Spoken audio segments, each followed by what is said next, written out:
No logré llegar a tiempo, y ahora él se ha marchado para siempre. Durante más de medio siglo, el mundo se encasilló bajo una sola etiqueta, la esposa de Vicente Fernández. Una figura marcada por la discreción distinguida y elegante, viviendo eternamente bajo la inmensa sombra de la leyenda que enamoró a millones de almas con la música ranchera. María del Refugio Abarca Villaseñor, o como el pueblo la bautizó con inmenso cariño. Doña Cuquita edificó un verdadero imperio familiar, cimentado en la lealtad absoluta, el silencio prudente y un sacrificio incalculable. Sin embargo, a sus 77 años, la mujer que siempre eligió permanecer al margen de los focos fue arrastrada sin previo aviso hacia el ojo de un huracán mediático devastador. Y en esta ocasión no fue por la inmensa herencia artística de su marido, sino por un beso, un gesto que jamás debió ser malinterpretado de esa manera. Querida audiencia, durante un concierto de su hijo, Alejandro Fernández, las lentes captaron a Doña Cuquita en una situación de aparente intimidad con un hombre a su lado. Los titulares sensacionalistas estallaron al instante. El nuevo romance de la viuda de Vicente. La especulación fue despiadada e inmediata, pero lo que nadie se detuvo a investigar es que ese caballero no era un amante, era su propio hermano, él me advirtió: no sigas mis pasos, muchacho, pues terminan en una tumba sin nombre. ¿Quién fue el autor de estas sentencias? ¿Y por qué siguen resonando con fuerza en la memoria de Cuquita? ¿Cuál es la razón de que los hijos del charro parezcan tan distantes en tiempos recientes? ¿Qué ocurrió con la matriarca que defendía el apellido Fernández con uñas y dientes? ¿Y quiénes son esas 5 personas a las que en un susurro juró que jamás les otorgaría su perdón? Esta noche, estimados espectadores, vamos a abrir la herida y al hacerlo, ni las melodías ni los recuerdos nostálgicos podrán tapar lo que se esconde bajo la superficie. María del Refugio, Abarca Villaseñor venerada por generaciones como Doña Cuquita, nunca persiguió la fama ni los aplausos. Desde su juventud, su existencia estuvo definida por una misión clara: amar y sostener al hombre que se transformaría en uno de los iconos más influyentes y poderosos de la música mexicana. Vicente Fernández, el ídolo de Huentitán, no fue simplemente el esposo que le dio renombre, sino el eje central sobre el cual orbitó su universo entero durante casi 6 décadas. Sus caminos se cruzaron en Guadalajara en la década de los 60. Él era un joven con hambre de triunfo que apenas iniciaba la búsqueda de su sitio en el género ranchero. Ella, una joven reservada, criada con valores tradicionales e hija de una familia tapatía. El amor entre ambos prosperó contra todo pronóstico, superando las largas ausencias, las giras interminables, las promesas rotas y la asfixiante presión de estar junto a alguien destinado a ser una leyenda inmortal. El 27 de diciembre de 1963, Doña Cuquita se convirtió en su esposa, y desde ese día habitó más en el silencio del hogar que en los escenarios. No obstante, su peso en la dinastía Fernández fue siempre la pieza clave. La época dorada de Vicente llegó con rapidez. Discos de oro, giras mundiales, producciones cinematográficas, ranchos y entrevistas. Y en el fondo de cada encuadre, aunque casi siempre desenfocada, estaba ella vistiendo con sobriedad, acompañando sin pronunciar palabra, sonriendo sin exigir protagonismo. Su rostro no ocupaba las portadas, pero era ella quien sostenía los pilares de la casa, educaba a los vástagos y administraba la vida privada del ídolo. Cuando llegaron al mundo, Vicente Jr., Gerardo y Alejandro, fue ella la encargada de mantener a flote la estructura de la familia, incluso en aquellos años donde Vicente ejercía más de leyenda pública que de marido presente. Pero no todo fue un cuento de hadas. Vicente Fernández cargaba con fama de mujeriego, y aunque era un secreto a voces pocos, se atrevían a comentarlo en voz alta. Cuquita resistió en absoluto silencio. Jamás concedió entrevistas escandalosas, ni escribió cartas de despecho, ni emitió comunicados de separación. Su estilo fue diferente el de la mujer estoica, que lo soportó todo, que se tragó sus lágrimas en la soledad de su habitación, pero que nunca abandonó su puesto, porque como ella misma sentenció en una ocasión, la familia lo es todo. Con el transcurrir de los años, su figura fue ganando un respeto tácito y solemne. Era la madre del potrillo, la gran señora del rancho Los Tres Potrillos, la mujer que capeó temporales sin abrir la boca. Y cuando la salud de Vicente decayó, fue ella quien permaneció a su lado acompañándolo hasta su último aliento, el 12 de diciembre de 2021, marcando el fin de una era histórica, pero también el inicio de un vacío imposible de colmar. Tras el fallecimiento de Vicente, los focos que ella siempre evitó comenzaron a apuntar peligrosamente en su dirección. El público exigía saber cómo vive la viuda del ídolo, qué sucederá con la fortuna, cómo es la relación entre los hermanos, ¿está realmente sola? Y en medio de ese torbellino informativo, el rostro sereno de doña Cuquita empezó a figurar en más portadas que nunca, pero ya no con el aura romántica de la juventud, sino bajo la mirada inquisidora de una prensa sedienta de polémica. Un simple video, una caricia sacada de contexto, y la opinión pública se lanzó sobre ella con un juicio implacable. La dama que antaño simbolizaba la fidelidad inquebrantable y la discreción se transformó en el blanco de memes titulares venenosos y teorías absurdas. ¿Qué fue del respeto hacia la memoria compartida de millones que lloraron la partida de Vicente? En ese preciso instante, algo se rompió dentro de Cuquita. Dejó de ser solo la viuda silenciosa para convertirse en una mujer herida que comenzó a alzar la voz a defenderse, a recordar quiénes habían traicionado su confianza, quiénes la usaron, quiénes distorsionaron su imagen, y por primera vez decidió señalar a 5 personas a las que jamás concedería el perdón. Estimada audiencia, lo que parecía ser un luto digno y reservado se metamorfoseó gradualmente en un campo de batalla emocional y mediático. Para doña Cuquita, la muerte de Vicente no solo implicó la pérdida del gran amor de su vida, sino también el inicio de una etapa marcada por traiciones silenciosas, incomprensiones en el seno familiar y heridas que el tiempo no logra curar. Todo se gestó con pequeños detalles. Las conversaciones que antes fluían con sus hijos empezaron a volverse frías y distantes. Vicente Jr., el primogénito, asumió un papel cada vez más visible como portavoz del clan, pero no siempre contando con la aprobación total de su madre. Las decisiones sobre la imagen pública de Vicente, los homenajes póstumos, las exclusivas e incluso los derechos de su discografía comenzaron a fragmentar a la familia Fernández. Entonces, llegó lo inesperado, el video viral del escándalo. Durante un concierto multitudinario de Alejandro Fernández, la cámara enfocó a doña Cuquita abrazando, acariciando con ternura y aparentemente besando a un hombre. Internet no tardó en estallar en llamas. Doña Cuquita tiene novio. La viuda de Vicente se enamora a los 77. ¿Quién es el nuevo hombre que ocupa su vida? En cuestión de horas, se desataron olas de comentarios maliciosos, memes crueles, especulaciones venenosas, y lo más doloroso, algunos de esos rumores surgieron desde el propio entorno cercano. En ese momento crítico, muchos esperaban que uno de sus hijos diera un paso al frente para defender a su madre con toda la fuerza del apellido. Sin embargo, lo que recibió Cuquita fue una respuesta tibia. Alejandro guardó un silencio sepulcral durante días, mientras las redes sociales ridiculizaban la imagen de su madre. Y aunque Vicente, hijo, finalmente saltó a la palestra para desmentir el bulo, aclarando que aquel hombre del video no era otro que Jaime Abarca, el propio hermano de Cuquita. Pero el mal ya estaba hecho y la herida abierta. La prensa del corazón, lejos de rectificar, se mantuvo en sus 13. Hubo medios que con mucha mala baba insinuaron que aquella explicación no era más que una cortina de humo para despistar. Otros, por orgullo o desidia, se negaron a corregir sus titulares sensacionalistas. De puertas para adentro, el ambiente en la familia se podía cortar con un cuchillo. Jaime, el hermano leal y discreto, estaba hundido, destrozado por el escarnio público. Cuquita, con el alma en los pies, empezó a hacer memoria de todo lo que había tragado en silencio durante décadas. Recordaba los deslices amorosos de Vicente, los sacrificios inmensos por su carrera, las veces que tuvo que agachar la cabeza por el bien del apellido, y ahora, justo cuando merecía un respeto reverencial, la estaban utilizando como si fuera un espectáculo de feria barato. En el ojo del huracán apareció María Patricia Castañeda, la periodista de la farándula y exnuera, que andaba por allí aquella noche del concierto.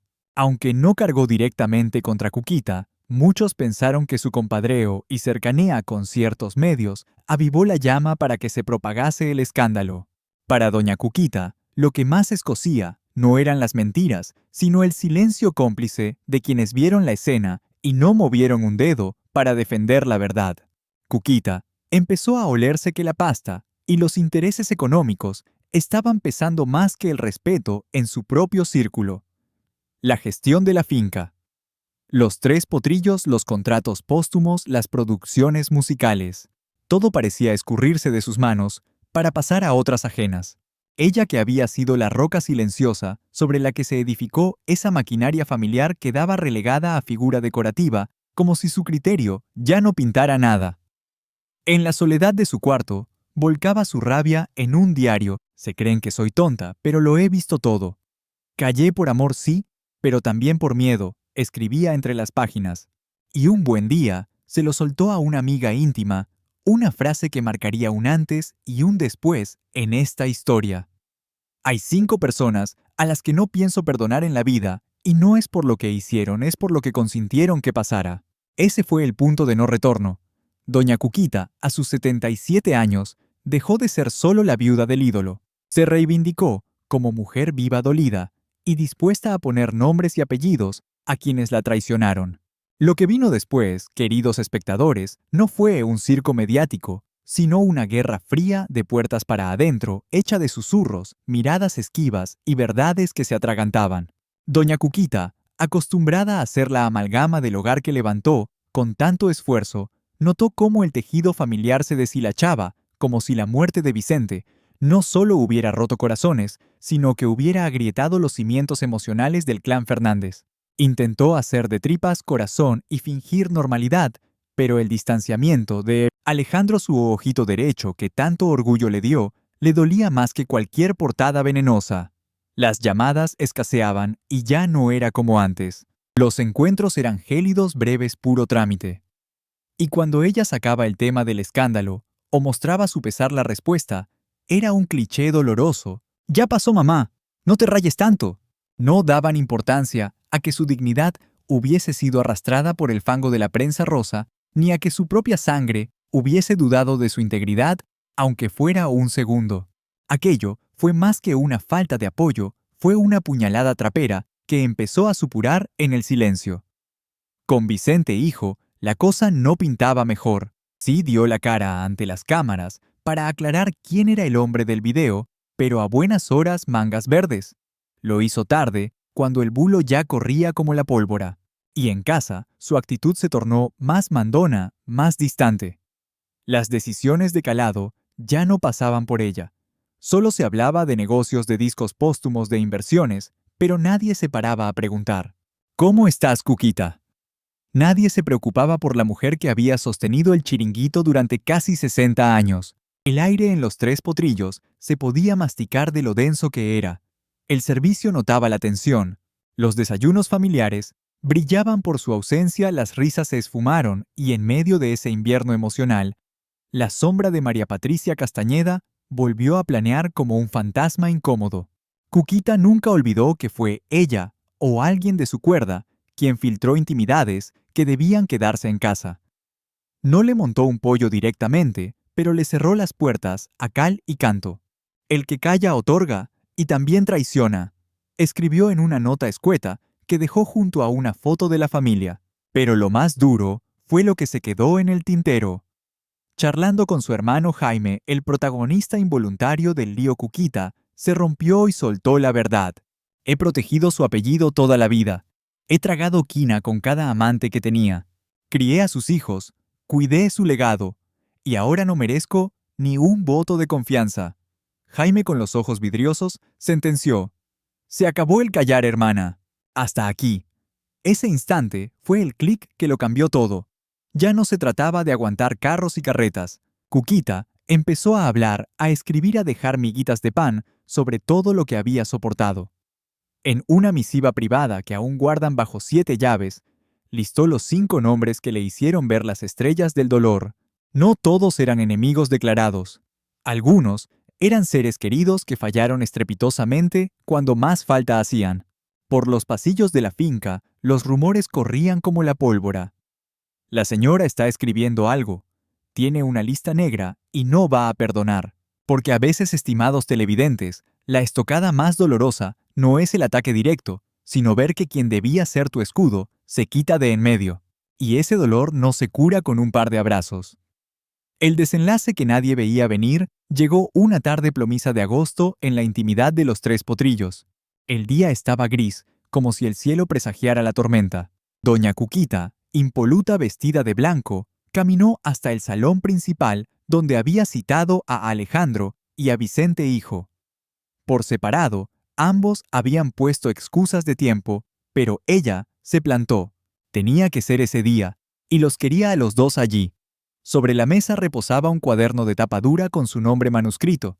Era la bitácora de su duelo, iniciada tras el fallecimiento de Vicente, donde había vomitado cada sentimiento, cada decepción y cada silencio amargo. Pero aquel cuaderno no era solo un mar de lágrimas, era un acta de guerra, una rendición y una acusación formal. Con la voz quebrada pero firme, abrió el diario por la página señalada y comenzó a leer para que retumbara en las paredes. A los que estuvieron presentes y callaron como cobardes, a los que permitieron que me humillaran. Una farsa ridícula, dedicada a todos aquellos que conocían la realidad, y prefirieron morderse la lengua a quienes utilizaron mi nombre para sacar tajada económica, sin importarles un comino mi estado de ánimo. Y, por supuesto, a los que consiguieron que me sintiera completamente desamparada, justo cuando mi necesidad de apoyo era crítica. Vosotros sois esos 5 señalados. La habitación quedó sumida en un mutismo sepulcral.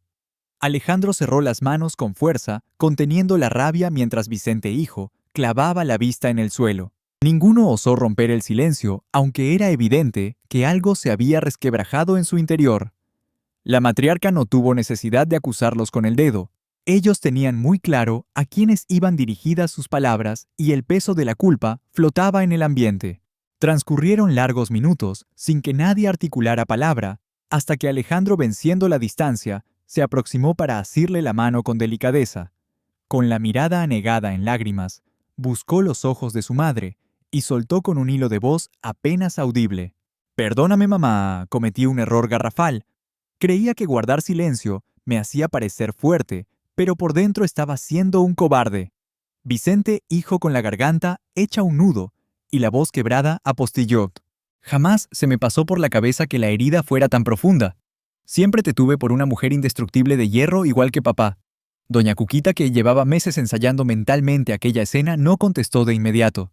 Se tomó su tiempo, clausuró las páginas de su diario, lo apretó contra el corazón como si fuera un escudo, y con una voz tenue pero cargada con la fortaleza de toda su biografía, sentenció: «Al final del camino, lo único que permanece es la sangre, queridos espectadores. Quedan el linaje, la memoria y lo que callamos, pero también perduran el calor de un abrazo, las lágrimas derramadas y la capacidad de perdonar». En ese instante, los tres se fundieron en un abrazo eterno, algo caótico cargado de todas esas palabras que se quedaron atascadas en la garganta durante tanto tiempo. Aquella reconciliación ocurrió lejos de los focos, sin notas de prensa, sin exclusivas ni titulares. Simplemente, 3 seres humanos, reencontrándose entre los escombros emocionales de lo que aquel escándalo estuvo a punto de demoler por completo. Y si bien jamás hizo públicos los nombres de esos 5 imperdonables aquella tarde, 2 de ellos fueron borrados para siempre de su lista negra. Porque en el fondo, a pesar de las cicatrices, Cuquita continuaba siendo esa misma dama que durante 60 años priorizó el afecto sobre la polémica y la unidad familiar por encima del amor propio. El perdón se vuelve viable cuando la ofensa no es un ataque frontal, sino el vacío de una ausencia. Cuando la herida no la causa el engaño, sino el mutismo cómplice de aquellos que juraron protegerte. En ocasiones, los cortes más dolorosos no vienen de enemigos declarados, sino de los tuyos, que por temor, conveniencia o simple apatía brillaron por su ausencia en el momento crítico. A sus 77 años, doña Cuquita no persigue vendetas ni siente la necesidad de lavar su reputación. Su historia ya está grabada con tinta de abnegación y aguante inquebrantable. Lo que le resta ahora es la carga de la memoria y una lista que, aunque ha mermado considerablemente, sigue latente en su espíritu. La verdadera interrogante es otra. ¿Merece la pena el escarnio público? Vivir sometido al tribunal permanente de la audiencia, cuando la intimidad se transforma en un espectáculo y el honor en contenido viral de consumo rápido. No existe una solución sencilla. En una era donde la reverencia ha sido sustituida por la tiranía del clic y los juicios efímeros, ella ha optado por echar el cerrojo pero sin amargura. Ha escogido el alejamiento, la calma y el sagrado derecho a madurar en absoluta tranquilidad, porque a veces la mayor valentía no reside en alzar la voz, sino en decidir a quién le cierras el acceso a tu alma. Y tú que has seguido este relato hasta el desenlace, ¿qué decisión habrías tomado en sus zapatos? ¿Habrías otorgado el perdón o también habrías redactado una lista de nombres que quizás solo tú comprendes? Porque incluso el amor más leal, aunque no haga ruido, sabe perfectamente identificar el momento de poner un punto final.